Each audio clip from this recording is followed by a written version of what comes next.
नमस्कार दोस्तों, स्वागत है आपका मेरे चैनल नॉट ओनली एस्ट्रो पर। मैं हूं वरुण त्रिपाठी और मैं एक बार फिर से आपके सामने हाजिर हुआ हूं अपने ज्योतिष संबंधी विषय को लेकर। और कुंडली की लग्न कुंडली के 8वें भाव के बारे में आज जानेंगे। जैसा कि दोस्तों मेरे पिछले वीडियोस में हमने देखा कि जो हम एक लग्न कुंडली के 12वें भाव पर चर्चा कर रहे हैं, इसीलिए मैंने एक सीरीज शुरू करी है। तो उसमें पिछले वीडियो तक हम 7वें भाव तक की चर्चा कर चुके थे। आज हम कुंडली के 8वें भाव पर चर्चा करेंगे। ठीक है दोस्तों, आज देखते हैं कि कुंडली के 8वें भाव से हम क्या क्या देख सकते हैं, क्या क्या अपने बारे में पता लगा सकते हैं।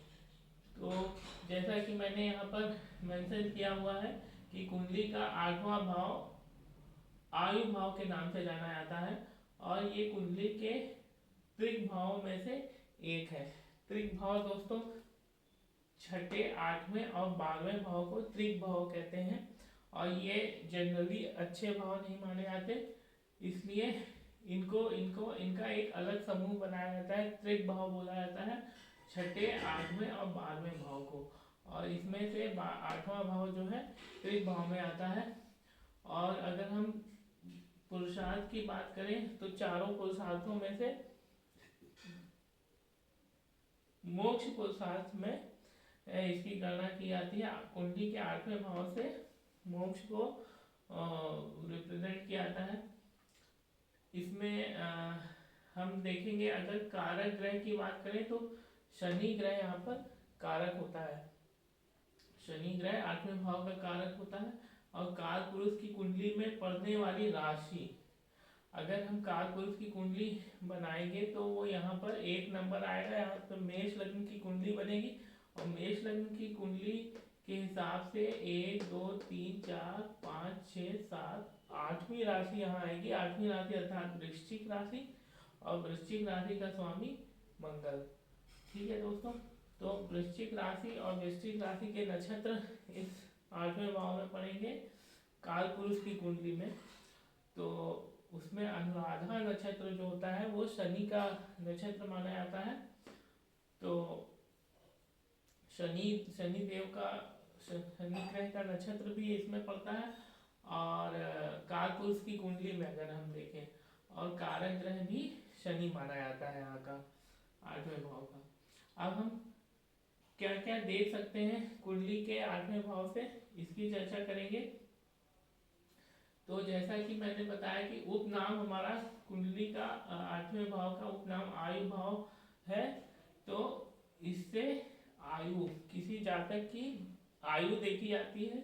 जिस जातक की ये कुंडली होगी, लग्न कुंडली होगी, उसके आयु अगर विचार करनी हो तो उसका 8वां भाव देखा जाएगा। उसकी कुंडली का 8वां भाव, उसकी कुंडली के 8वें भाव का स्वामी कहाँ बैठा है। और आयु देखने के लिए कुछ ग्रह भी होते हैं जैसे शनि और गुरु, इनको भी देखा जाता है। ठीक है दोस्तों, आगे बढ़ते हैं। मृत्यु का तरीका, 8वें भाव से ये पता लगा सकते हैं कि जातक की मृत्यु कैसी होगी। चंद्रमा हो तो जल में डूबने से मृत्यु की संभावना रहती है। सूर्य हो तो आग में जलने से भी हो सकता है। ऐसे अलग अलग ग्रहों के हिसाब से अलग अलग संभावनाएं व्यक्त की जा सकती हैं। ऐसा नहीं 100% नहीं है कि उसी से होगी, लेकिन एक संभावना बताई जा सकती है। दुर्घटनाएं देखी जाती हैं, संकट देखे जा सकते हैं, आपदाएं, विपत्तियां, ये सब हम कुंडली के 8वें भाव से देखते हैं। रहस्य ज्ञान, गूढ़ ज्ञान, मतलब गुप्त ज्ञान, छिपा हुआ ज्ञान, ये हम कुंडली के 8वें भाव से देख सकते हैं। अनुसंधान या खोज, अगर हमको कोई अनुसंधान करनी है, किसी जातक की अनुसंधान, उसकी खोजों के बारे में पता लगाना है, तो हम कुंडली के, उसका लग्न कुंडली का उसका 8वां भाव विश्लेषण कर सकते हैं, 8वें भाव का एनालिसिस कर सकते हैं। और गुप्त या छिपा हुआ ज्ञान वही चीज है दोस्तों, अनुसंधान खोज, इसमें क्या होता है, गुप्त ज्ञान ही तो होता है। तंत्र मंत्र, ज्योतिष, ऑकल्ट साइंस। और अगर हम ये पता लगाएं कि किसी जातक की तंत्र ज्योतिष में या किसी ऑकल्ट साइंस में और भी विषय आते हैं, जैसे आजकल बहुत सारे विषय चल गए हैं भविष्य बताने के या फिर गूढ़ छिपी हुई बातों को पता लगाने के, जैसे टैरो कार्ड रीडर्स भी, टैरो कार्ड रीडिंग चल गया है। न्यूमरोलॉजी बहुत प्रचलित है आजकल, और ज्योतिष तो है ही। ये जो मैं बता रहा हूँ ये भी मेरे कहीं ना कहीं कुंडली के 8वें भाव से रिलेटेड है। ठीक है दोस्तों, और जो साधनाएं होती हैं तंत्र मंत्र, ये भी अगर किसी जातक की कुंडली का 8वां भाव मजबूत है तो ये माना जाता है कि वो इन साधनाओं में निपुण होगा या करता होगा। गुप्त धन, गुप्त धन मतलब छिपा हुआ धन या ऐसा धन जो स्वयं अर्जित ना किया हो, जातक ने स्वयं अर्जित ना किया हो, जिसकी कुंडली हो उसका अर्जित धन अर्जित ना किया हो लेकिन उसको मिला हो कहीं से, जैसे पैतृक विरासत के रूप में, और ससुराल से जैसे मिलने वाला धन हो, या फिर किसी भी तरह मतलब जमीन के नीचे गड़ा हुआ गुप्त धन किसी भी तरह उसको मिला हो, उसके द्वारा अर्जित ना हो। आकस्मिक धन लाभ, लॉटरी या जुआ सट्टा इत्यादि से उसको मिला हो। शेयर बाजार आजकल लोग लगाते हैं, शेयर मार्केट में पैसा लगाते हैं, अचानक धन की प्राप्ति हो गई तो वो भी कहीं ना कहीं कुंडली के 8वें भाव से रिलेटेड होता है। वैसे लाभ का भाव 11वां भाव होता है। तीसरा भाव भी कहीं ना कहीं आकस्मिक धन लाभ को दिखाता है, क्योंकि ये 8वें से 8वां पड़ता है। वैदिक ज्योतिष के भावार्थ भावम सिद्धांत से अगर हम यहाँ से गिनेंगे तो 8वें से 8वां भाव ये आएगा, तीसरा भाव। ठीक है दोस्तों, गिन लीजिए एक बार, 1 2 3 4 5 6 7 8। ठीक है, तो 8वां भाव भी हमारा आकस्मिक धन लाभ का हो गया। और ससुराल पक्ष की अगर बात करें तो ससुराल को भी हम कुंडली के 8वें भाव से देख सकते हैं। देखिए, पहला भाव जो होता है लग्न होता है वो हमारा भाव होता है, मतलब हमारा शरीर होता है, हम हैं। तो हमारे से दूसरा जो भाव होता है वो हमारा परिवार होता है, हमारे परिवार का भाव होता है। 7वां भाव जो होता है वो हमारे जीवन साथी का होता है, और इस 7वें भाव से दूसरा भाव जीवन साथी का परिवार, मतलब हमारा ससुराल। ठीक है, तो 7वें से दूसरा 8वां आएगा, तो ये ससुराल पक्ष को दर्शाता है। आगे जमीन के नीचे गड़ा हुआ धन बता दिया। आकस्मिक परिवर्तन, मतलब आकस्मिक परिवर्तन किसी भी तरह हो सकते हैं, दुर्घटनाएं के रूप में भी और पॉजिटिव वे में भी हो सकता है दोस्तों, ऐसा नहीं। और आगे देखिए, रिश्वत, गुप्त गतिविधियां इत्यादि। रिश्वत जैसे देखते हैं लोग, रिश्वत लेते हैं तो गुप्त गतिविधियों में संलग्न हो जाते हैं, तो उसके लिए अगर पता लगाना हो तो कुंडली का 8वां भाव दे सकते हैं। कोई व्यक्ति जासूसी में कितना माहिर होगा, अगर ये पता लगाना है तो उसकी कुंडली का 8वां भाव दे सकते हैं। ठीक है, खनन कार्य, खुदाई इत्यादि के कार्य भी कुंडली के 8वें भाव से देखे जाते हैं।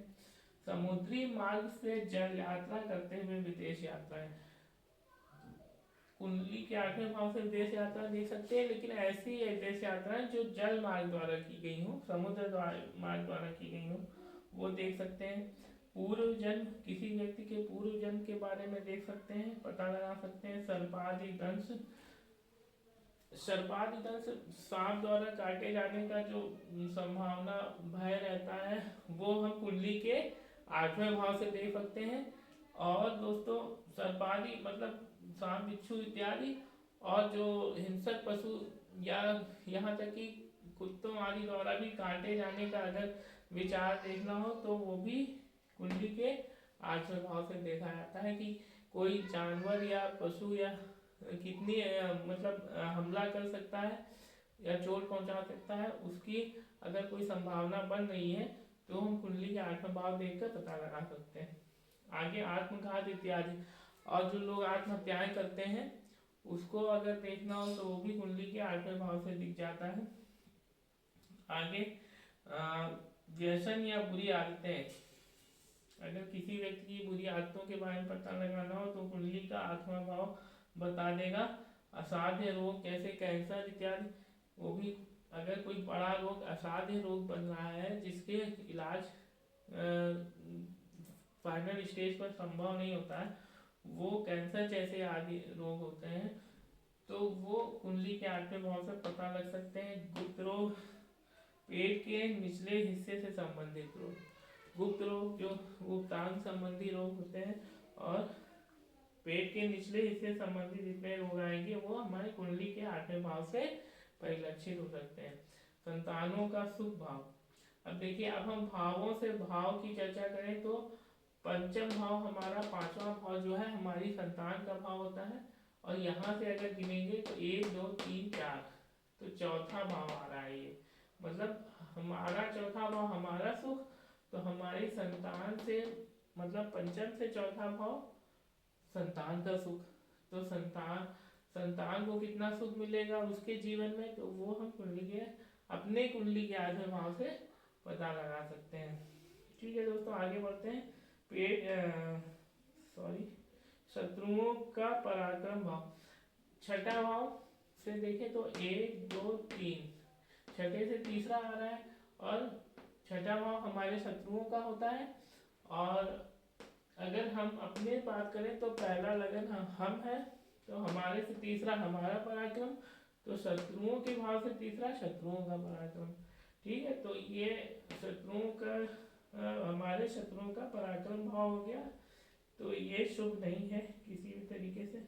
आगे अगर बात करें तो कर्म क्षेत्र और पिता का लाभ भाव, अगर 10वें भाव से देखें तो ये कितना आएगा, 1 2 3 4 5 6 7 8 9 10 11, 10वें भाव से ये 11वां भाव पड़ता है, मतलब 10वां भाव पिता का भाव होता है, और पिता के भाव से 11वां भाव मतलब पिता का लाभ भाव, क्योंकि हमारा 11वां भाव से हमारा लाभ देखा जाता है, तो पिता के भाव से 11वां पड़ रहा है, तो पिता का लाभ भाव हो जाएगा ये, और हमारे कर्म क्षेत्र का भी लाभ भाव हो जाएगा, मतलब हम अपने कर्म क्षेत्र में कितना लाभ अर्जित करेंगे वो हमारा 8वां भाव बता देगा।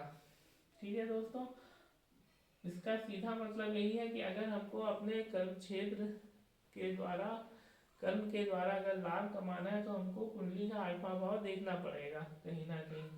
ठीक है दोस्तों, आगे बात करते हैं लाभ स्थान का कर्म भाव। अगर हम लाभ स्थान के अपना लाभ स्थान हम लोगों का 11वां होगा, लगन से 11वां, तो अगर यहाँ से गिनेंगे तो 1 2 3 4 5 6 7 8 9 10, 10वां आएगा, मतलब लाभ भाव का कर्म भाव है ये।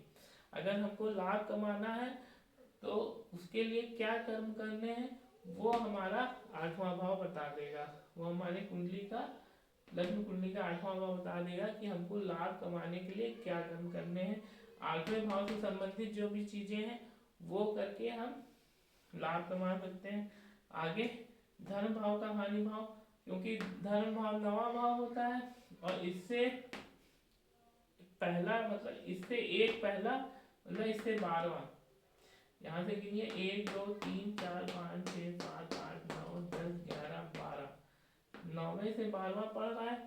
9वां भाव धर्म का होता है, और किसी भी भाव से उससे 12वां भाव उसकी हानि का होता है, तो धर्म की हानि मतलब 8वां भाव, तो धर्म की हानि अगर हम देखनी है तो 8वां भाव देख लेंगे। ठीक है दोस्तों, ये था कुंडली के 8वें भाव के बारे में विश्लेषण।